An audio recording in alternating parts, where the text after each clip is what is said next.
इस वीडियो में हम बात करने वाले साइबर अवेयरनेस के बारे में। साइबर अवेयरनेस की कुछ बेसिक चीजें देखेंगे। पहले साइबर क्या है और कौन कौन से एलिमेंट्स हैं जो साइबर में यूज होते हैं, मालवेयर्स क्या है, साइबर क्राइम क्या होता है, और भी कई चीजें हैं जो हम इस वीडियो में देखने वाले हैं। तो सबसे पहली बात साइबर सिक्योरिटी की बात जहाँ पे आती है, तो सिक्योरिटी का जो टर्म है वो फिजिकल सिक्योरिटी और ऑनलाइन सिक्योरिटी दोनों में थोड़ा सा डिफरेंस होता है।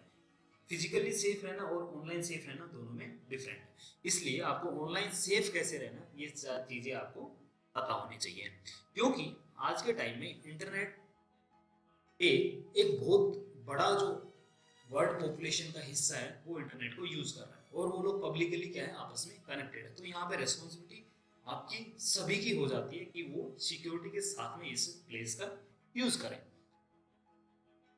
साइबर क्राइम एक ऐसी चीज है जो इलेक्ट्रॉनिकली कमिट किया जाता है क्राइम। ओके, आप कह सकते हैं कि ऐसा क्राइम जो इलेक्ट्रॉनिकली कमिट किया गया, या दूसरी भाषा में कंप्यूटर के द्वारा कंप्यूटर पे और कंप्यूटर से किया गया क्राइम साइबर क्राइम की कैटेगरी में रखा जा सकता है।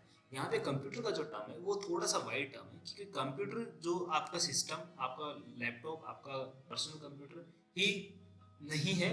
इसके अलावा आपके कंप्यूटर से जो भी चीज जुड़ रही है, जैसे नेटवर्क जुड़ रहा है, या जो भी ऐसी चीज, जो भी ऐसी डिवाइस जो इलेक्ट्रॉनिकली डाटा को प्रोसेस करके रिजल्ट लेने की क्षमता रखता है, उसको आप कंप्यूटर कंसिडर कर सकते हैं। साइबर क्राइम के यदि एग्जाम्पल की बात करें तो बहुत सारे एग्जाम्पल है होते हैं, जैसे आइडेंटिटी थेफ्ट होते हैं, child sexual abuse, material content online available होता है, ये भी एक क्राइम है। फाइनेंशियल फ्रॉड होते हैं, और इवन कुछ टाइम मर्डर भी इंक्लूड किए जाते हैं साइबर क्राइम की कैटेगरी में। क्राइम हमेशा से डेंजर है, चाहे ऑफलाइन हो या ऑनलाइन, इसलिए हमें हमेशा इसके बारे में अवेयर रहना चाहिए। बात करते हैं मालवेयर की। मालवेयर एक सॉफ्टवेयर है जो हमेशा गलत इंटेंशन के साथ में यूज किया जाता है, जैसे आपके सिस्टम को डैमेज करना, आपके सिस्टम के को राइट को डिसेबल करना, या आपके सिस्टम का एक्सेस किसी अनऑथराइज पर्सन को देना।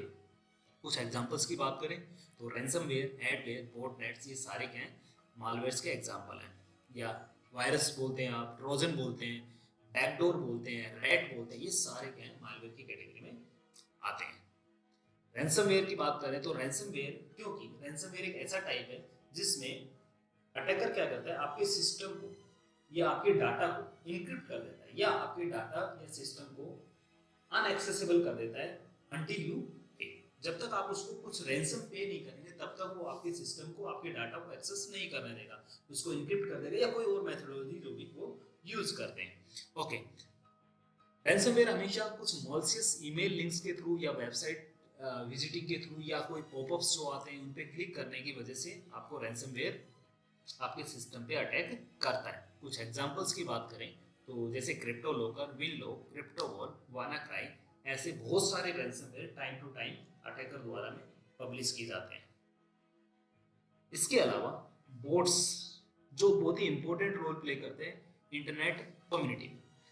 कहने का मतलब बोट्स क्या होते हैं, जैसे एक सॉफ्टवेयर होता है जो किसी भी एक टास्क को ऑटोमेट करता है, वैसे ही कुछ ऐसे भी चीजें होती हैं जो क्या करती हैं, जो इलीगल टास्क होती है उनको ऑटोमेट करती है। जैसे यदि गुड यूज और बैड यूज देखें हम बोट्स का, तो गुड यूज ये हो सकता है कि सर्च इंजन पे आप सर्च करते हैं कीवर्ड और उससे रिलेटेड जितनी वेबसाइट है वो आपको दिखाई जाती है, ये गुड यूज है। बैड यूज ये हो सकता है कि उसी बोट्स का यूज करके और किसी वेबसाइट पे पासवर्ड क्या स्टोर है, पासवर्ड उस वेबसाइट पे कौन कौन सी ऐसी इंफॉर्मेशन जो उस वेबसाइट के कॉन्फिडेंशियल इंफॉर्मेशन उनको एक्सेस कर लेना, ये सब क्या है, गुड यूज और बैड यूज हो सकते हैं। तो जब भी बोट्स को बैड यूज के लिए यूज किया जाता है तो हो सकता है कि वो बोट्स पासवर्ड गैदर कर रहा हो सकता है कि वो की स्ट्रोक के लॉक्स बना रहा हो सकता है फाइनेंशियल इंफॉर्मेशन एक्सेस कर रहा हो सकता है कि सोशल मीडिया प्लेटफॉर्म को हाईजैक कर ले, हो सकता है कि आपका ईमेल यूज करके वो स्पैम मेल सेंड करे, या आपके सिस्टम में बैकडोर को ओपन कर ले, जिससे आपके सिस्टम को मोर वल्नरेबल बनाया जा सकता है अटैक के लिए। Physical cyber attack. Physical cyber attack कुछ ज़्यादा क्रिटिकल सिचुएशंस हो जाती है यदि आप कंपेयर करें सॉफ्टवेयर साइबर अटैक के बारे में। क्यों? क्योंकि फिजिकल साइबर अटैक का मतलब ही ये होता है कि आपके जो सिस्टम है उसके हार्डवेयर पोर्शन पे अटैक किया जाएगा।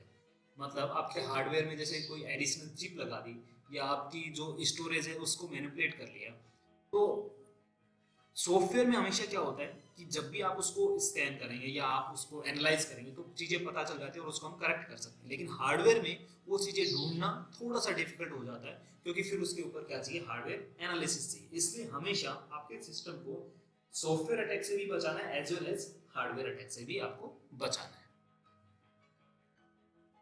फिर सबसे इंपॉर्टेंट चीज आती है सोशल इंजीनियरिंग, जो आज के टाइम में अटैक करने के लिए बहुत सारे हैकर और अटैकर यूज करते हैं और इसका यूज करके बहुत बड़े बड़े अटैक किए जाते हैं। जैसे आजकल हर एक पर्सन सोशल मीडिया प्लेटफॉर्म का यूज करता है। Most of the internet user social media platform पे अकाउंट क्रिएट करते हैं।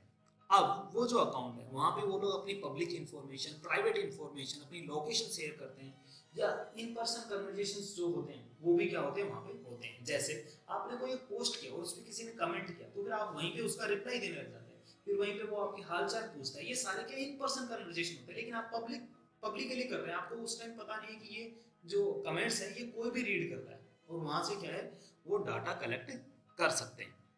ऐसे ही सोशल इंजीनियरिंग का यूज करने के लिए बहुत सारे अटैक्स किए जाते हैं, जैसे फिशिंग, प्रीटेक्सटिंग, बैटिंग, और भी कई सारे अटैक हैं जो सोशल इंजीनियरिंग के थ्रू इंफॉर्मेशन निकालते हैं और फिर किसी अटैक में उस इंफॉर्मेशन का यूज करते हैं। हमेशा आपको सोशल प्लेटफॉर्म पे अवेलेबल रहना है, बट सोशल प्लेटफॉर्म पे जितनी भी प्राइवेसी और सिक्योरिटी सेटिंग्स है उनको इनेबल करना है और उनका बारे में आपको पता होना चाहिए। फिशिंग अटैक एक पॉपुलर अटैक है और जनरल अटैक है, जिसके बारे में आपको यदि नहीं पता है तो आप आराम से विक्टिम बन सकते हैं। फिशिंग का मतलब क्या होता है कि आपको एक फेक मैसेज भेजा जाए जो ऐसा लगता है कि किसी ओरिजिनल सेंडर की तरफ से, जैसे आपको बैंक की तरफ से लॉटरी का मैसेज आना, या आपको कोई फेक वेबसाइट जो सेम ओरिजिनल वेबसाइट जैसी दिखनी उसका इनविटेशन आना, ये सब चीजें क्या है, फिशिंग की टाइप्स हैं। अब बात करते हैं कि इसके बारे में आपको क्यों केयर रखनी चाहिए, क्योंकि बहुत सारे लोग ऐसे हैं जो फिशिंग को यूज करते हैं अटैक करने के लिए। ये कॉमन हो चुका है आज, और यदि आपके बारे में आपको इसके बारे में नहीं पता तो फिर बहुत ज़्यादा वुलनेबल हो जाता है आपके सिस्टम और आपके पर्सनल लाइफ के लिए। ओके, उसके बाद में बात करते हैं ईमेल्स के जरिए जो अटैक्स होते हैं। ईमेल के जरिए आपको सेम ओरिजिनल ईमेल दिखने वाले जैसा ईमेल सेंड किया जाता है अटैकर की तरफ से, और उसमें आपको ऐसा लगता है कि ये ईमेल क्या है, ओरिजिनल। जैसे यहाँ पे आप एग्जांपल में देख रहे हैं कि किसी एक कंपनी के मैनेजर की तरफ से एक मेल आया हुआ है और वो डोनेट करने के लिए बोल रहे हैं, फंड रेज कर रहे हैं कोविड-19 के लिए। तो ऐसे ईमेल से हमेशा क्या करना है, बचना है। उसमें जो भी लिंक दिए हुए हैं उन पे आपको क्लिक नहीं करना है।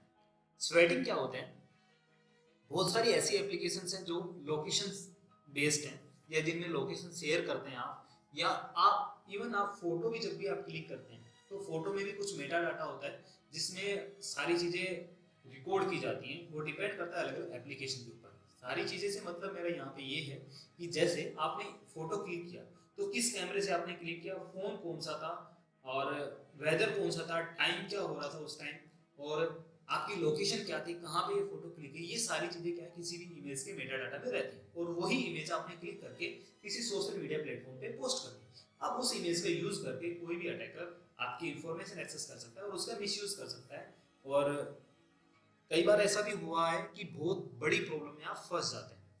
और ये ज्यादातर केस में होता है जब आप कहीं बाहर ट्रैवल जाते हैं, तब आप वहाँ की फोटो पोस्ट कर रहे हैं। तो हमेशा ध्यान में रखिएगा कि जब भी आप कभी ट्रैवल कर रहे हैं out of the city, out of the country, तो वहाँ की जो फोटो है, वहाँ की जो भी मेमोरीज है, यदि आपको पोस्ट करनी है तो आप सेफली जब रिटर्न हो जाए होम अपने घर पे, तब आपको क्या करना है, वहाँ की फोटो शेयर करनी है, ताकि उसका कोई रियल टाइम में मिसयूज ना कर सके।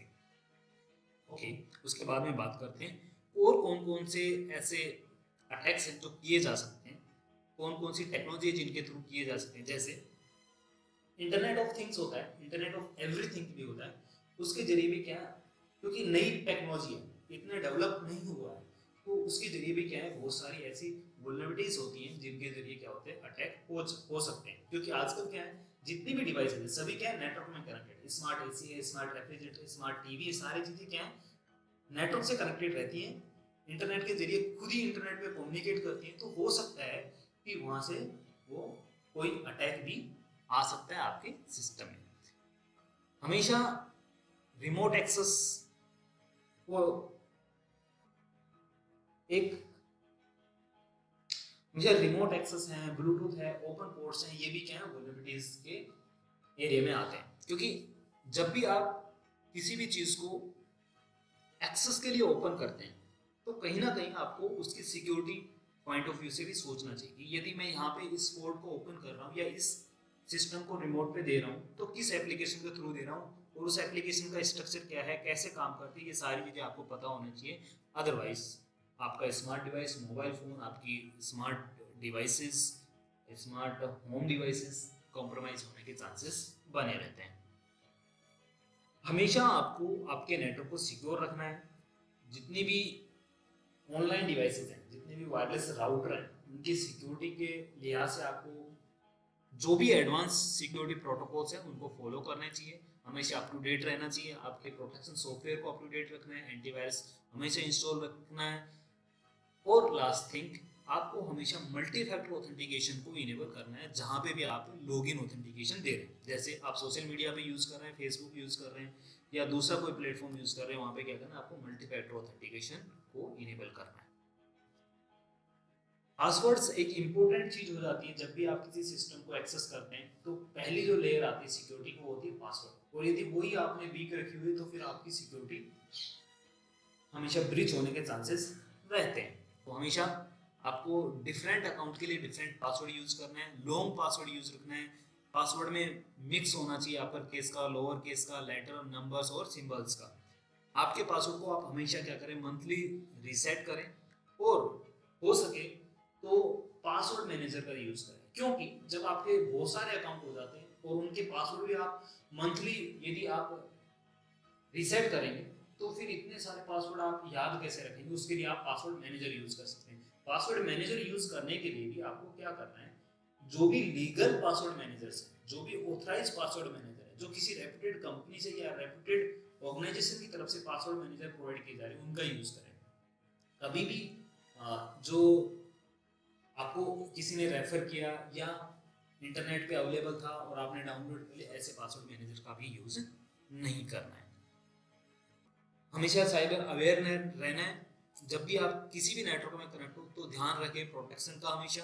और ये जितनी भी जानकारी आपको मिली है, इस जानकारी को आप शेयर करें बाकी लोगों के साथ ताकि सभी लोग सेफ हो सकें। Thank you.